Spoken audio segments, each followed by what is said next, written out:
ఛత్తీస్గఢ్ రాష్ట్రంలోని బీజాపూర్లో దారుణ ఘటన జరిగింది. ఓ కాంట్రాక్టర్ చేస్తున్న అవినీతి అక్రమాలను బయటపెట్టినందుకు జర్నలిస్ట్ ముఖేష్ చంద్రకర్ను కొందరు దారుణంగా చంపేశారు. అనంతరం మృతదేహాన్ని సెప్టిక్ ట్యాంక్లో పడేశారు. ఈ ఘటనపై విచారణ చేపట్టిన పోలీసులు కాంట్రాక్టర్ తో సహా మరో ఇద్దరిని అదుపులోకి తీసుకున్నారు. 33 ముఖేష్ చంద్రకర్ అనేక వార్తా ఛానల్స్ లో జర్నలిస్ట్ గా పనిచేశారు.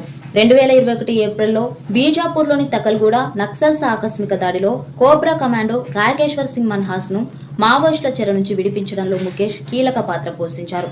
బస్తర్ జంక్షన్ పేరిట ముఖేష్ ఓ యూట్యూబ్ ఛానల్ కూడా నిర్వహిస్తున్నారు. ముఖేష్ చంద్రకర్ హత్యపై ఛత్తీస్గఢ్ సీఎం విష్ణుదేవ్ సాయ్ తీవ్రంగా స్పందించారు. ముఖేష్ ను హత్య చేసిన వారిపై కఠిన చర్యలు తీసుకోవాలని అధికారులను ఆదేశించారు. జర్నలిస్టును చంపిన వారిని ఎట్టి పరిస్థితుల్లోనూ వదిలిపెట్టబోమని సీఎం అన్నారు. ముఖేష్ చంద్రకర్ హత్యకు పాల్పడిన కాంట్రాక్టర్ తో పాటు ఇతరులకు మరణశిక్ష విధించాలని దేశవ్యాప్తంగా జర్నలిస్టులు నిరసనలు వ్యక్తం చేస్తున్నారు.